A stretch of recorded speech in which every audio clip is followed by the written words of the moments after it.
Welcome to That's Our Take, where we talk about movies and our love for all things cinema and what? And our opinions of those things Yes, and why it matters. exactly. My name's Lara, My name is Jason. and we love movies. All right. We are the Jacksons. So, to start with, we thought we would give you a little bit of background about why we love cinema so much and specifically why we enjoy some of the classic films that people may not have heard of before.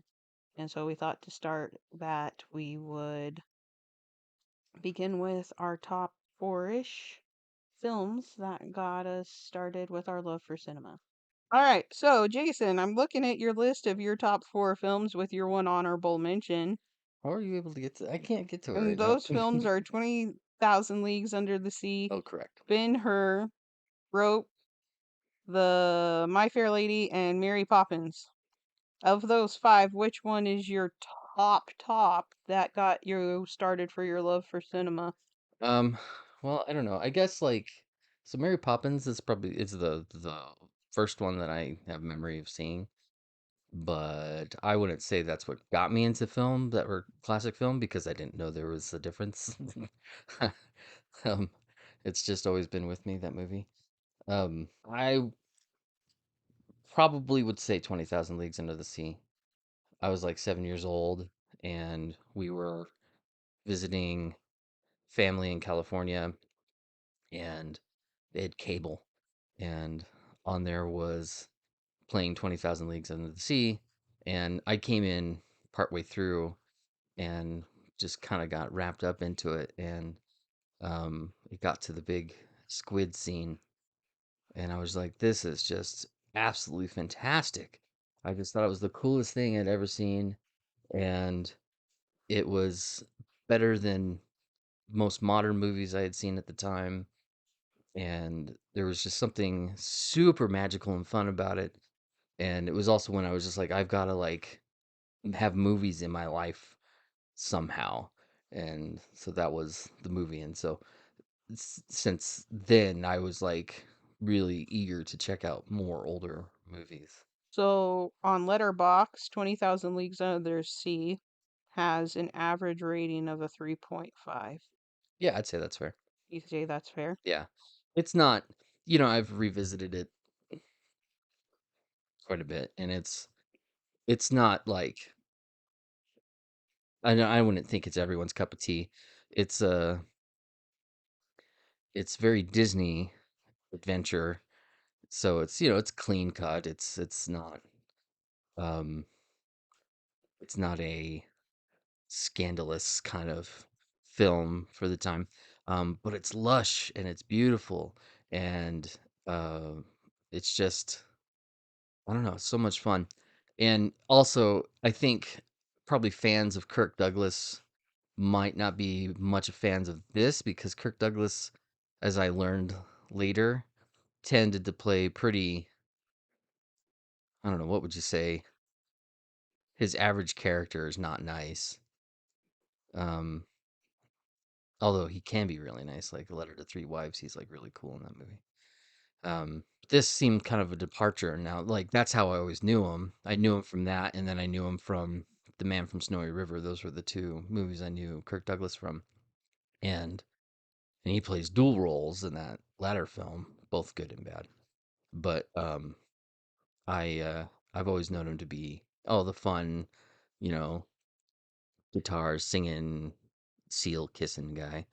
And then I later found out he probably was not known for being that guy. So many people at the time just weren't really into that kind of movie and his type of role.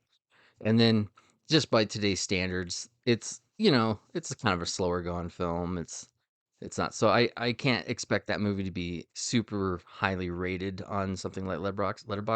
But 3.5 I think is a very good rating, and I would I would count that as a win for that movie.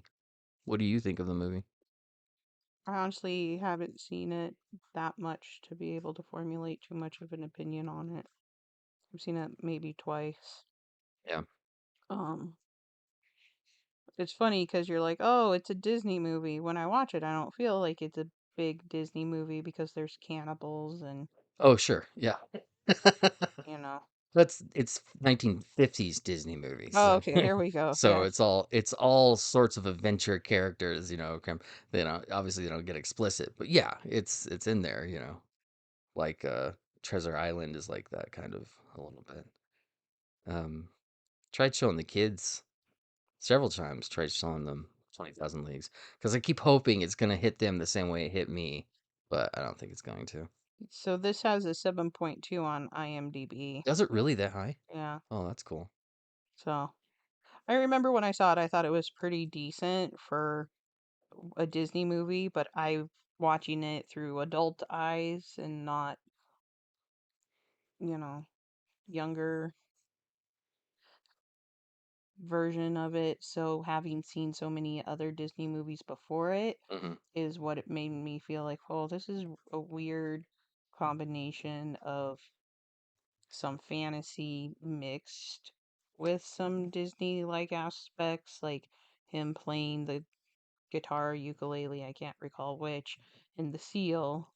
But then you have the cannibals, and then you have like the underwater scenes and battles and stuff. And that didn't feel so Disney to me. So I saw it differently than how some people growing up with it may have viewed it as Disney. Yeah. Yeah. I can see that. Yeah, it is different. Yeah, there is like the burial under sea, which is not something you expect, I guess, in a family friendly kind of movie, and I don't know. You're right. It is probably a little more rough than maybe I give it credit for. I don't know if rough is like it's definitely adventure, right? Oh So yeah. if I liken it to something I do know a little bit better, like the journey to the center of the earth, Yeah, it's right? a lot like that. It's a lot like that story, but there's like rough things in there because like the main person they're there looking for, didn't he die? Which one died by the dinosaurs? In Didn't his dad die? in Journey. Yeah. Yeah. But he had gone. Like, so, like, it's, death, okay. I mean, death is pretty prominent in all Disney things, Yeah. but just, it's more adult in my mind. And so I can see why that would be harder because there's no kids in this cast, if I recall. True. Yeah. And so that's also something else that could kind of play a factor in it is to me it's a bit of a different Disney movie because it is an all adult cast and so we're going to do a family-ish film with no children and it's going to be serious and there's going to be a mean cap, you know what I mean? Yeah. Yeah. So Yeah. some of that lightheartedness is brought back in with things like the seal playing the guitar, singing, so Yeah, you're right. So, like, Jules Verne did both of those stories, right? He did 20,000 Leagues and Journey to the Center of the Earth.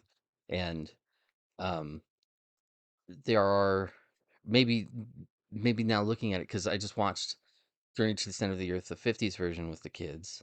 okay. And because I was thinking the same as you're thinking, this is a lot like 20,000 Leagues. It's fun, but it's not as Disney-fied as 20,000 Leagues is. It's a little more serious. Well, it's not a Disney movie though, is No, it? it's a Fox movie. Okay. So I guess Ah, it's a Disney movie now. But yeah, it wasn't. It was a Fox movie, but there's kids in it, so that makes. not in the 50s version. Oh, I was talking about the most recent. Oh, the most recent one. Yeah, yeah, yeah. That's different. I think those were made maybe for adventure for adults, Yeah, not necessarily for children. And so they saw these as stories that adventure can be fun for children too. And so then they retold these stories in a new way with the updated versions. yeah. And it's funny because I think about that with the Disney movies, the live action movies, in the 50s. I wonder what his goal was because his animated movies, I don't think he even was intending just for kids. I think he was intending them to be a wide audience. For sure. Um, but I wonder with his live action films when he started in the 50s. I wonder, well, fully live action that he started in the 50s. He had done some in the 40s. Was Walt alive at this time? Yeah.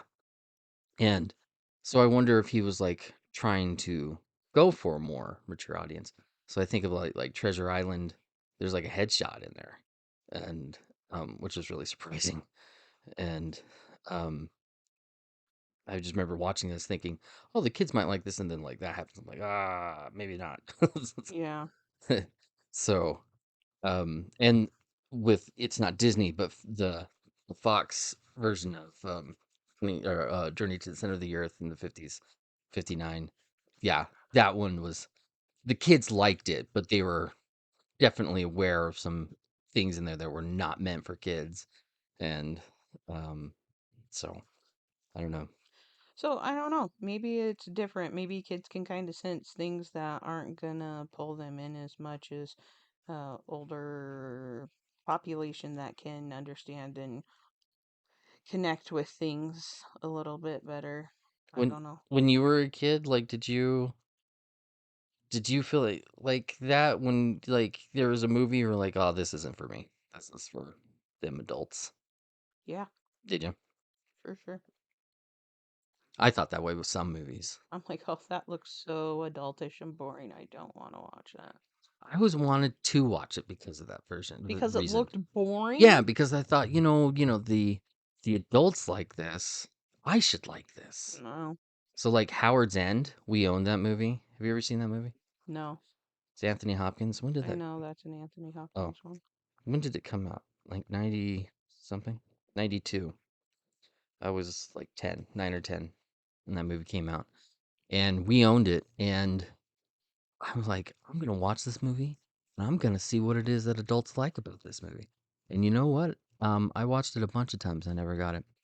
Um, I can't even tell you what it's about because it just never sank in. But I always wanted to watch the like I'm talking about movies that were not necessarily so like I had watched Die Hard, which was for adults, as a kid. But I'm talking about the movies that like only adults would get. You're And talking yeah, dramas. like dramas and stuff. So I tried to watch those to be like, Well, I think 20,000 Leagues Under the Sea is a little bit more drama than adventure. hmm. There's adventure, but it's like a drama adventure. There's Wouldn't a you yeah, there's a disagree? no, there's a lot of dramatic points throughout there, and there's for an adventure movie, there's a lot of dialogue, and there's just a lot of. The more I watch it as I get older, the more I'm paying attention to the drama that you're talking about within Captain Nemo's character, and just how like awful of a person he is, but he has like good intentions, and it is very dramatic, and it's a very complex character, and yeah, that's not something that's easy for kids to understand. So, how old were you when you watched this movie? 7. I was 7 years old. And that's when you formulated all these opinions about No, I've sort of cinema? developed some of them later, but for the most part, I was just like, this movie's spectacular. It was just so cool. I just thought it was just like rip roaring fun. It was just a total adventure, and I saw it on a TV that was probably like 20 inches, and I just was blown away by it. I can't imagine. I keep hoping to see this in theaters. Um, I would love to see it in theaters with the stereophonic sound and everything. But anyway, now to your list. That was a smooth transition. Yes, it was. Speaking of movies that we've seen in theaters that are old, You haven't seen it. we saw Singing in the Rain in theaters. You said, speaking of seeing movies in theaters that are old, Yeah. you didn't see 20,000 Leagues Under the Sea. No, but I was talking about if we had seen it. Uh, I'm trying to, I'm sort of very poorly doing this. Okay, your list. You have some bangers on here. Singing in the Rain, Bachelor and Bobby Soxer, Rebecca, Swing Time, and then honorable mentions of Brigadoon and Summerstock. So, of those, which is the one that you'd say really got you? it would be Singing in the Rain. And I remember because I had had a car accident and I was laid up all summer and there wasn't anything good on TV and I was on the couch and I had the TV set to Turner Classic Movies and Singing in the Rain came on and it was a Gene Kelly day. And so that's why Brigadoon and Summer stuff. Summer Stalker on there because I fell in love with his ability to dance because he is just phenomenal with his dancing. And then I fell in love with musicals at that time. So, Singing in the Rain, as much as some people may go, ugh, when they hear Singing in the Rain, because it is often considered, the quintessential musical type experience, that for me is the one that got me in, and it's all because of Gene Kelly. Yeah, for good reason. It's the quintessential musical. There are some movies sometimes, like we always run into people that talk about Casablanca and stuff being the quintessential classic. There's some movies that like it is that because it is that. And Singing in the Rain is that. It is so good. And it can't ever be praised enough, I don't think. It is just I remember watching it when I was a kid, but only once. And I didn't watch it again until I met you. And I was just blown away. I'm like, wow, why didn't I watch this more when I was younger? It was it's just brilliant. Like you said, his dancing is just phenomenal. Gene Kelly's got this really cool way of moving. It's not the typical, like, Fred Astaire type of way of dancing, Right. which is more classically trained, Hmm. but it still looks good. Hmm. Yeah, his choreography is just so good, and it's I don't know, he's just so great. And then it's funny. It's just super hilarious. I feel like sometimes watching some other musicals, they'll trade off. So either the movie's like really good and funny and it's a good story, but the songs aren't as memorable or dancing isn't good, or they'll be the other way around. Oh, for sure. But Singing in the Rain is And I think they do a good job of trying to make a musical and coming to light during the talking era. hmm And I think they do a great job of that transition from silent to speaking. hmm And also kind of making light of some things. So when they can't hear because the microphone's in the wrong spot, yeah. or the lack of good dialogue, like they're used to words being there and just kind of pantomiming, so it didn't really matter what was said. But now that audiences can hear, they want good, developed dialogue, and they get things like, I love you, I love you, I love you. It's Yeah. just hilarious. Yeah. They hit on all the issues or most of the big issues that really plagued the transition. And like you said, they kind of made light of it. They're like, you know what? Let's not make this a drama. Let's make fun of this thing. This is Gene Hagen as Nina Lamont. Lena Lamont and her voice. It's just, I mean, that was a real issue, right? There were a lot of silent film stars that just lost their careers because they were foreign and they couldn't speak English, and when they transitioned over, just American audiences didn't want to hear him talk. So they do such a great job with her character in I can't stand him. It's so oh She's man, hilarious.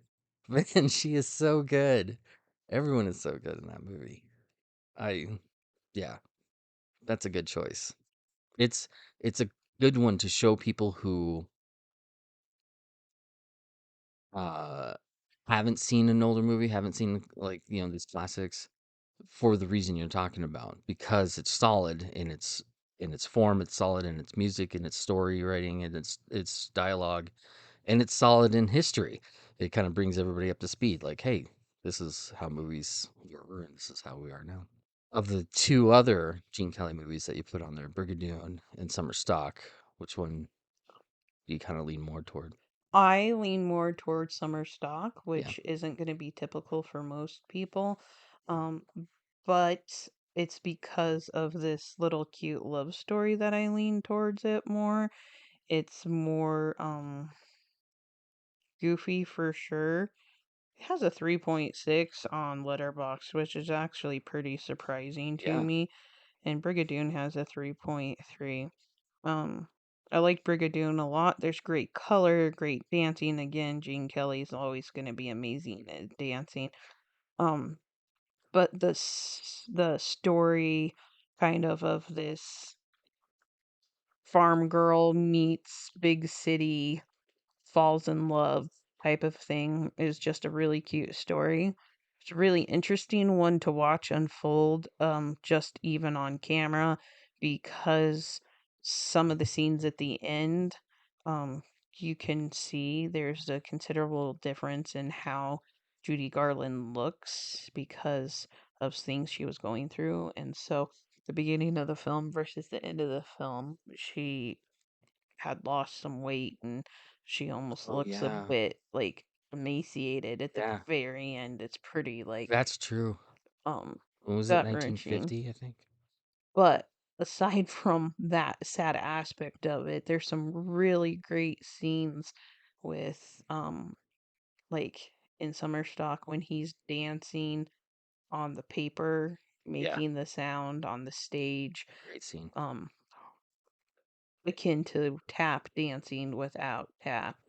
And I just really like that. I think coming up very unique things and style. Her love interest that she's supposed to marry Orville. That's his name. I was trying to think of what his character's name is. What? Who's that actor? His name Eddie is yes, Bracken. Eddie Bracken.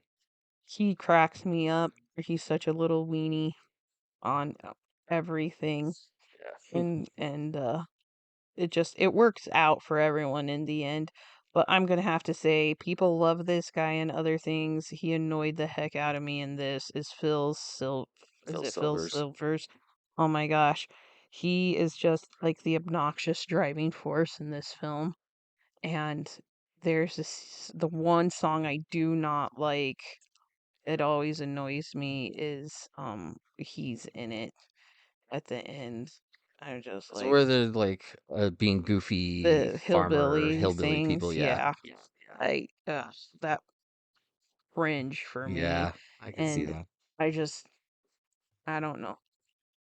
There's a line in comedy for me, and I feel like Phil Silvers always goes to that line and then doesn't cross it, but flies over it to the next line. And I'm just like, you need to tone it down. You need to pull it back in. And I don't feel he reined himself in for many of his roles. But Yeah. this is the one that I probably like him the least in. But I also don't think he has as much screen time in this one comparatively to some of the other things I've seen him in, Yeah. which is good. Yeah. Yeah, I'm kind of hit and miss with him. There are some movies where I'm like, "Oh yeah, he's really funny in this." But you're right. He sometimes just jumps over um that line and it's a little frustrating. I do like the songs in Summer Stock a lot. I like the Dig song. Dig, brother, dig. I like that song a lot. That's a great one. And then Get Happy, of course. Yeah, get happy. That whole sequence doesn't even feel like it really belongs in the movie, but it fits in there. Just because it's got this modern, almost kind of Bob Fosse look and Yeah, style I to would it. say the whole point to the summer stock story is a little weak in the aspect of someone somewhere in some studio said we need to do a musical, Yeah, put something together, and they're like, okay. And so it's basically just people who need a stage, and they're gonna put on kind of a little revival type act. Is yeah, that yeah, what I'm looking for?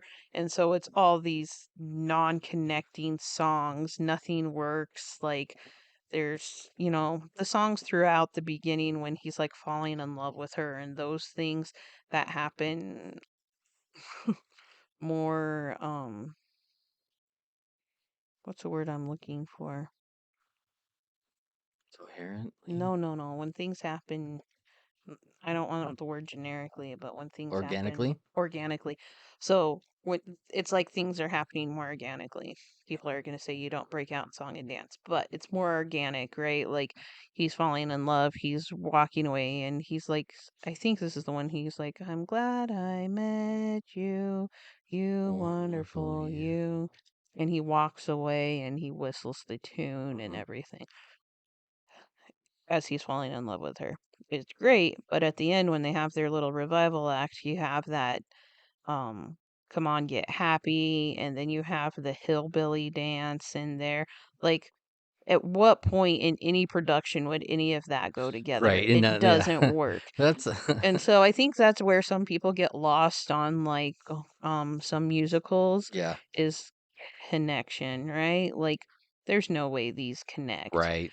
And the point isn't that these would really connect on stage. The point is that they're just trying to give you a little bit of comedy, a little bit of drama on the stage to showcase someone or something, and then the end, right? So the end of that movie isn't necessarily my favorite with how it's done, but it's the story of Right. boy meets girl, they fall in love, they learn to work together, that type of a thing. So, not the best musical, I will say, but I love Gene Kelly and it's a great musical. Yeah, it is, and you're right. Yeah, that's like since musicals began in cinema, most of them are that. When not all of them, but most of what they would call like backstage musicals, where they're putting a show on. Most of them are there. They just have these collection of songs and numbers that, like you said, just they don't mix. There's no way they would make a story. There's nothing that to make a story out of. There are a few that are like that that are not like that. Like Kiss Me Kate is a backstage musical, but we see the play that they're doing and everything makes For sure, and sense. it's coherent and Y- it goes Yeah, like it makes sense, but that's also based on Shakespeare. Shakespeare, so Yeah.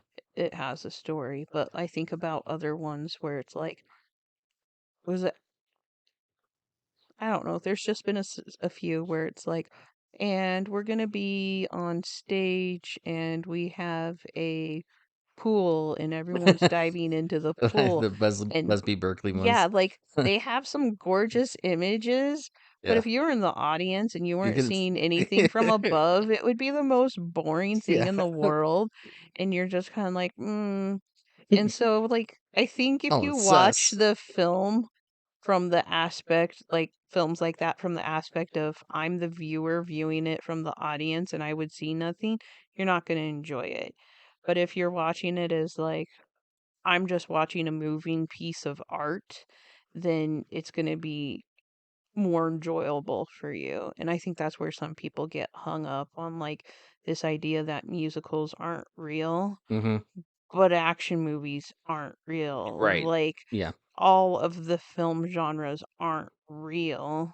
People love, but you know, I don't know. There's just so many examples of things, and so I'm like, it's a suspension of reality, Mhm. right? You have this.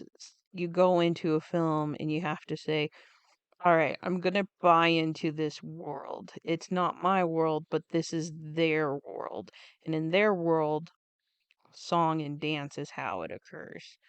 Versus, you go see a new movie like Nobody 2, his world is complete, utter Mm. violence, but I buy his world. Yeah.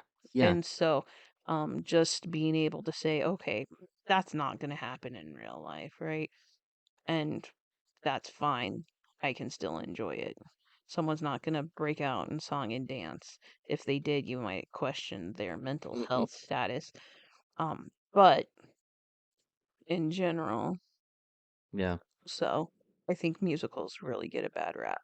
I agree. I agree. I think that it's a abstract form of art in the cinema world that people totally dismiss.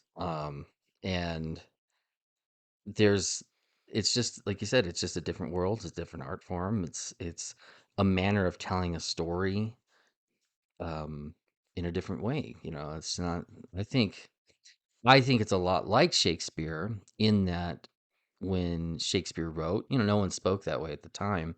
He wrote very song-like, it was very poetic, it was very musical without the music, and it gets things across better, they rhyme. I right now, as I'm saying this in my head, I'm thinking of Moulin Rouge, and I'm thinking about Ewan McGregor saying, "My gift is my song," right?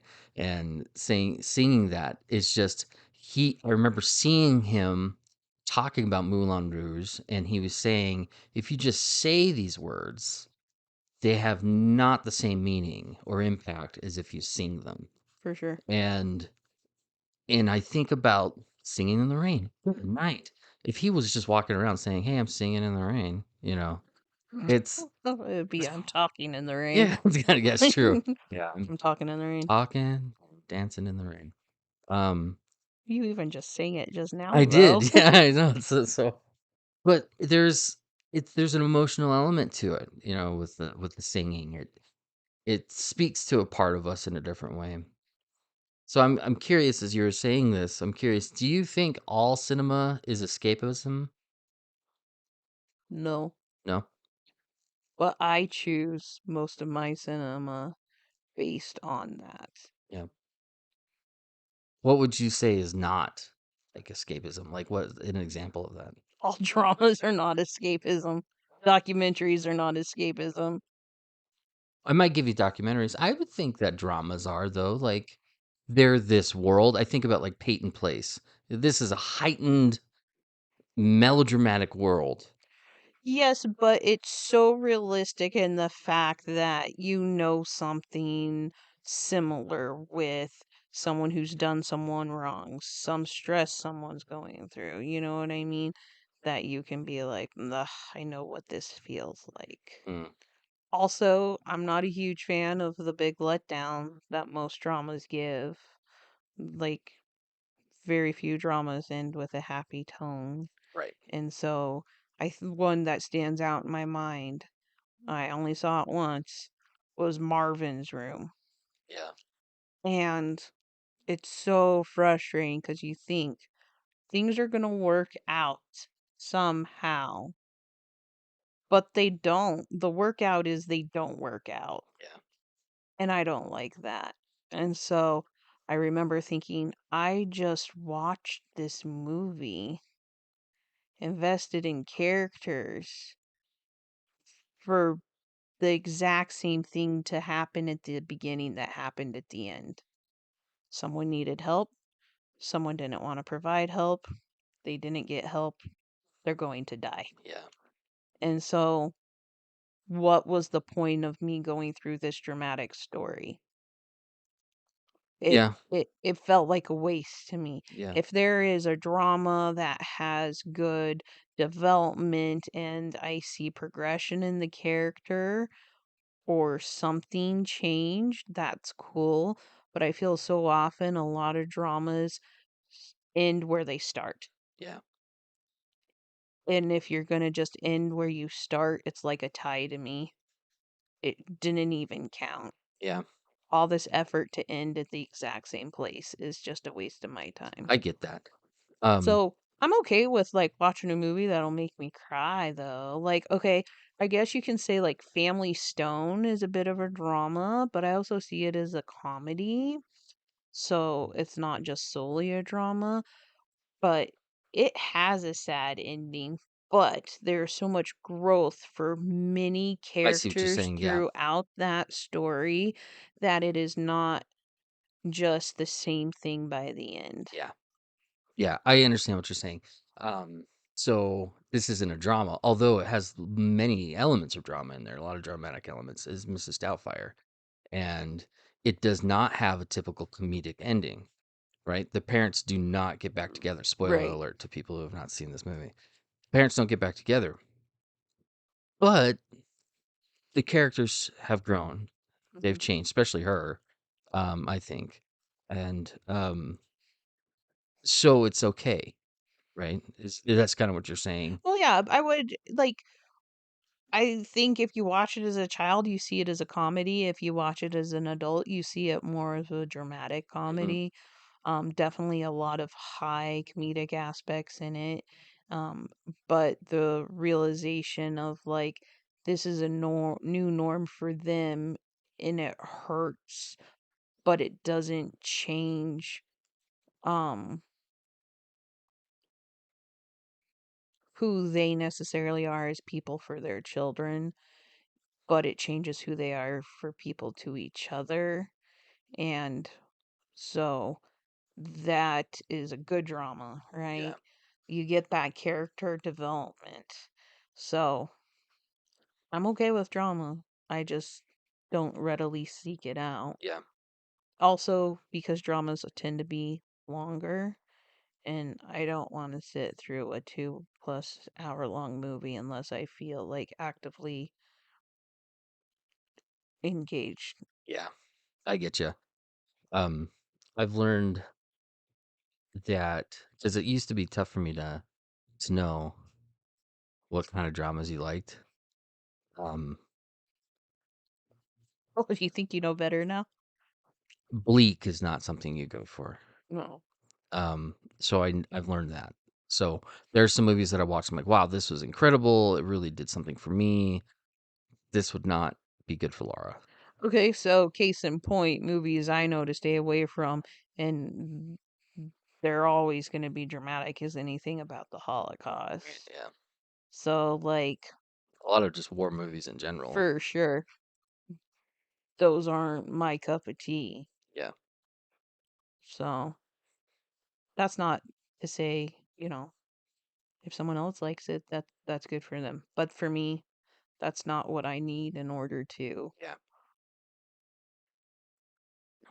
yeah, yeah. So I'm learning these things, and it's still tough because there are some movies where I'm like, but now what you're explaining to me actually is helpful in the sense that you like to see something change by the end of it. So there's a movie in my head that I watched recently, Hell's Heroes, and watching it again. I'd seen it before, but watched it again recently.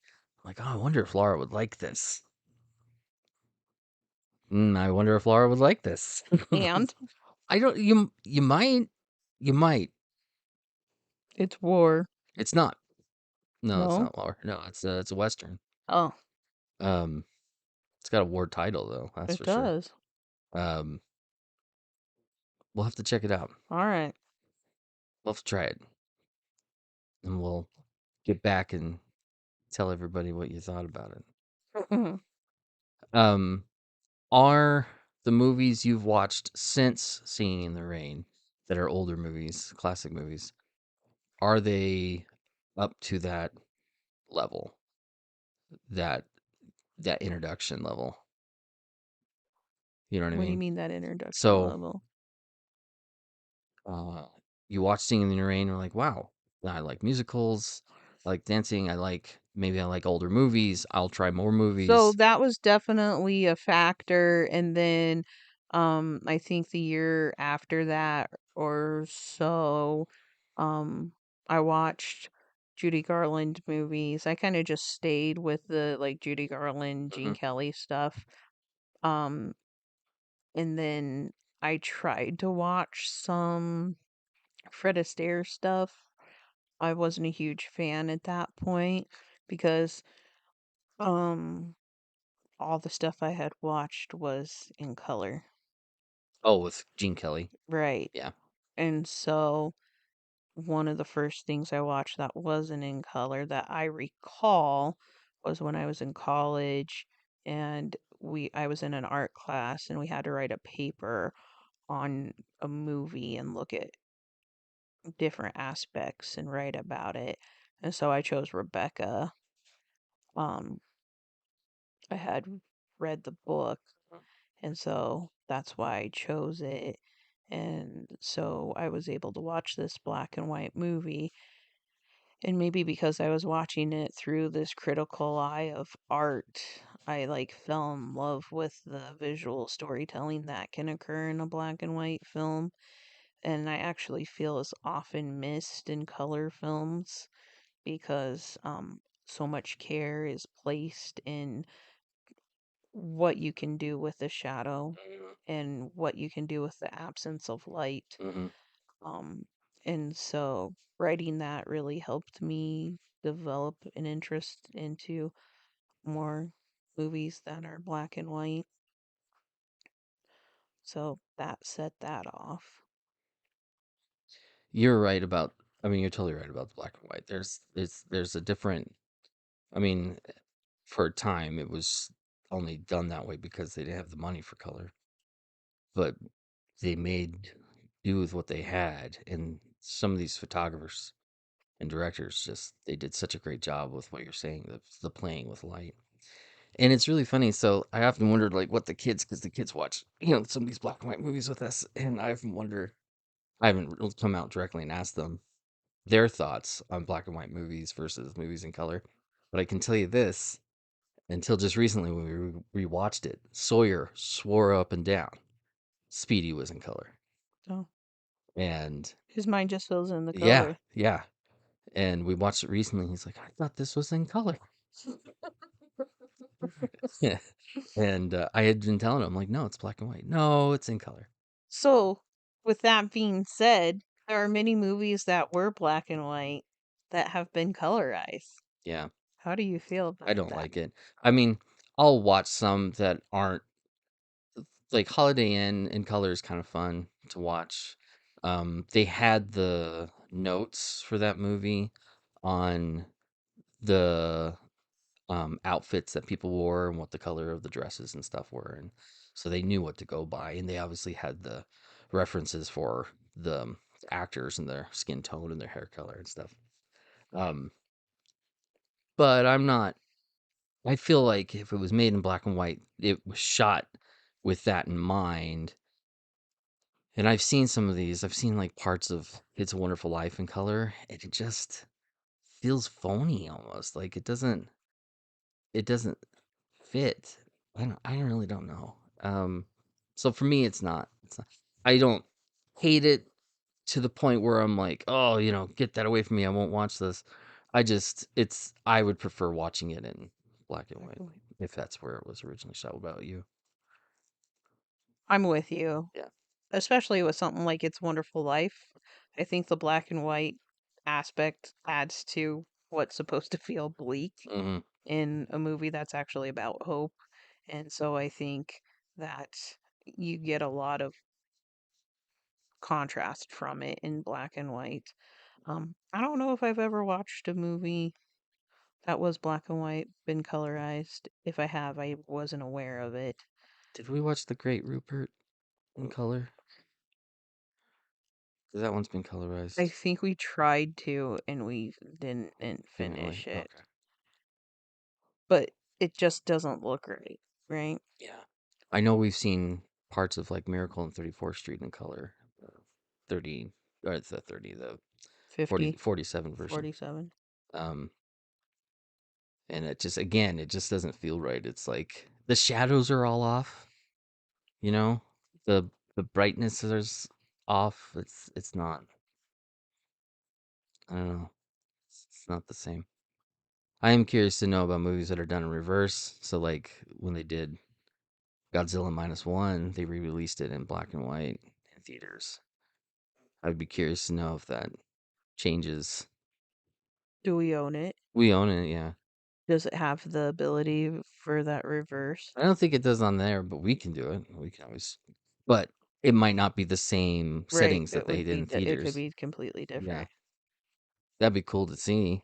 Be interesting to check out. Yeah. What do you think? You mentioned Rebecca. I'm assuming, is that your first Hitchcock movie? Probably the first one I'd seen all the way through. I'm sure I'd seen parts of The Birds on TV before and parts of Psycho, but definitely the first one I'd seen in its entirety.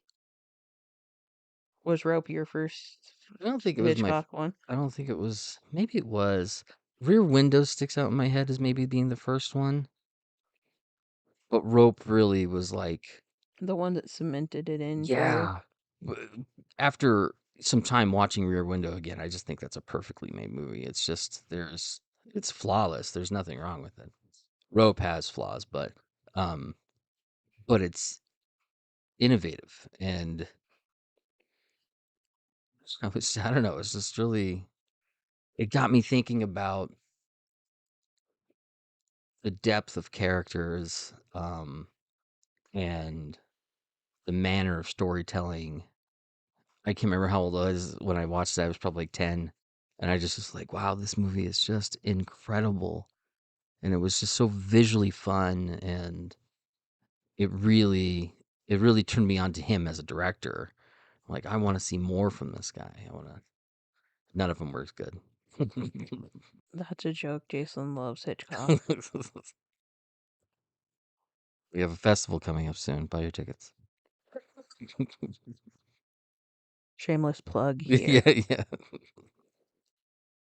If there's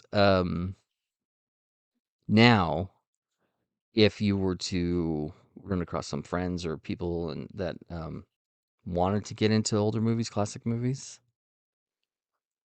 what, I know it's kind of based on like their tastes and stuff, For but sure. what are some just broad movies that you could I would just, start with two comedies. yeah, Bachelor and the Bobby Soxer with yeah, Cary Grant and Shirley Temple and what's her bucket? Myrna Loy. Myrna Loy. Yeah. And then my other choice would be Vivacious Lady Oh, okay. with Ginger Rogers and Jimmy Stewart. And she like doesn't even dance in this film. That's true. Yeah, not at all. Yeah, that's good. Those are the two. How about you? I think Some Like It Hot. Great movie. I think Jack Lemmon is just He steals the show. He really does steal this show. so good. Like, the movie is good, but if you want to see one of the best comedic performances ever Yeah. and talk about a change of character, check out Jack Lemmon in this movie. Yeah, it's really spectacular. So I would say that one. And then I don't know, it'd be kind of hard. I think I might go with like a silent movie, to be honest. Um Maybe Sunrise. Um Interesting. Why? because I think there's a fear of silent movies. I think there's a fear of silent movies and black and white, so it's really funny that you would put two fears in the same film. Yeah, well, Really because freak someone out. I want them to be able to watch it and be able to get over it and be like, "Oh, that wasn't so bad." Yeah, Get over it. get over it. Um, but I think Sunrise can do that. I think it really is such a powerful story, and it doesn't matter that's a silent film. You feel the emotions from the people in the movie. Janet Gaynor is just so good, and you feel um the I don't know, the life in it when they go to that big carnival or whatever you want to call it, the fair. So that's a drama. It is drama. I like it. Yeah. Yeah, and there's some changes in characters in that one. For Yeah. sure. Yeah. More than one. Yeah. I like Bachelor and Bobby Soxer. I was going to say something about that. That is hands down probably one of the funniest movies ever made. Um It might be the best Cary Grant yeah, movie. I agree. I think it is.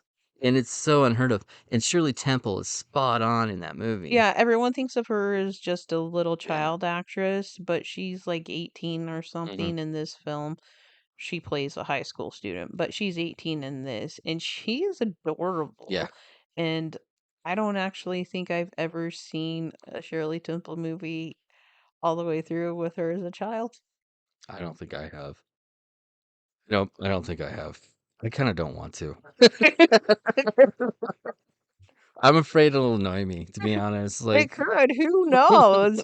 But she is just adorable in this movie and not annoying or anything. It's just so cute. I love this movie. It's a great one. There's hilarious lines. it is just so wonderfully written. The humor, so good.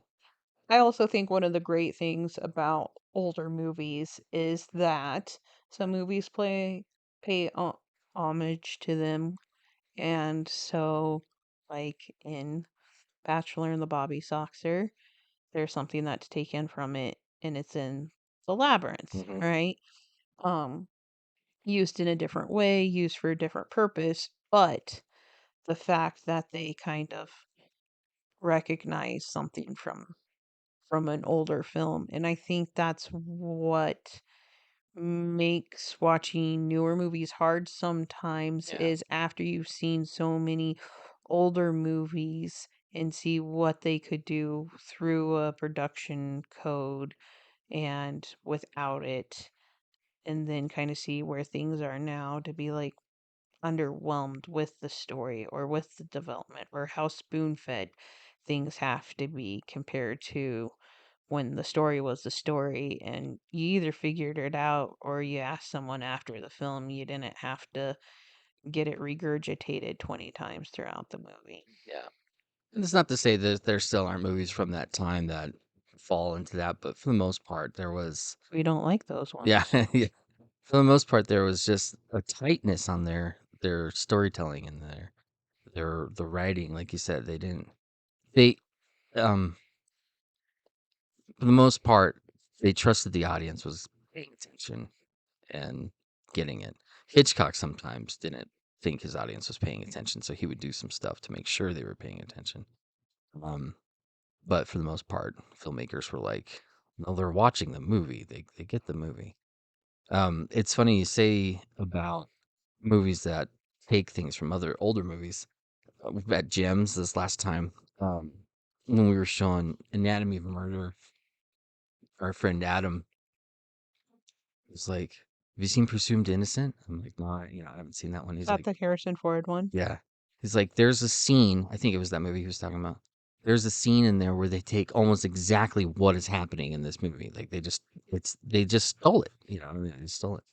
And then I think it was for Night of the Hunter. There was an image on there that he's like, "This is like The Exorcist." Like they just totally took this scene. And it's hard for me now to watch some newer movies sometimes after seeing these older ones because I'm like, oh man, they just robbed this movie. It's just flattery, it's not robbery. Yeah. But That's I also think about how well can you use it? How well can you do it? hmm Do you recognize this was an influence? Do you try to get away with the fact that you try to seem original, or do you totally say, like, oh no, I was influenced by XYZ? Yeah. Because it comes out differently, right? I think you can tell the people who are influenced by it because it feels more generic in their film versus those who feel like they're robbing it because then it feels like a foreign piece of something in a movie. But that's just my Yeah, I opinion. understand what you mean. Where they're like, "Oh, I really like the scene. I want to be able to do this scene. We'll just put it in there." Right, trying to make a puzzle piece fit that's not in your Yeah. puzzle. Whereas, so like even modern filmmakers rob from modern filmmakers. So Dark Knight has the whole bank heist scene, which is straight out of Heat. It's like the exact same thing, but it fits in the movie. It fits in Dark Knight. It doesn't feel out of place or anything. Um, there are definitely some times when, even in older movies, where there are. So we talked about Singing in the Rain, and one of the coolest pieces in Singing in the Rain is that whole ballet segment, right? I call it ballet. It's not really ballet. I guess it is part ballet. When he's having the fantasy sequence in Singing in the Rain with Sid Charisse. Sid Charisse, yeah. Um, so uh, they have that whole sequence. Actually, I'm gonna scratch that. I'm gonna go before then. In American in Paris, there's a ballet sequence in there that gets stolen a lot in other movies of that time, and one of them is um, with the same actress too, Daddy Longlegs. They have a ballet sequence in there with Leslie Caron, and it's almost identical to the ballet sequence that's in um, An American in Paris, and I feel like it's out of place in that movie. I feel like they're like, They oh liked it, we yeah, want to use the it. audience loved this stuff, so let's Let's just do it again. yeah, and it doesn't. To me, it doesn't really fit in that movie. So yeah, you're right. I think that's the difference between just thievery Right. and homage. I'm interested to see how you make this pair together because we are all over the place. Most podcasts are about 3 hours, so All right. So, with that being said, this is Lara and Jason, and that's our take on what got us into our love of cinema. And you can join us weekly as we delve into a new film, a new topic, and discuss what we liked, what we didn't like, and what you might like based on what we've seen. If you feel like you want to follow us, that would be great. I don't know how that works, but you can click the buttons until it does. that's right. And you can follow us on Red Carpet Cinema also, rccinema.net. That's where we do all of our fun events, so you can do that. So thank you for listening. Wait, no. Wait, go ahead. Follow us on our Letterboxd account Oh yeah, where you can see the movies that we will be ranking. And then um, if you follow us on Instagram, you can follow us at Red Carpet Cinema. Is that correct? And then if you message us about a certain film or recommendation, we can talk about that on the podcast. that sounds So, good. yeah, I like that. that's a good idea, huh? Yeah. All right, that's our take.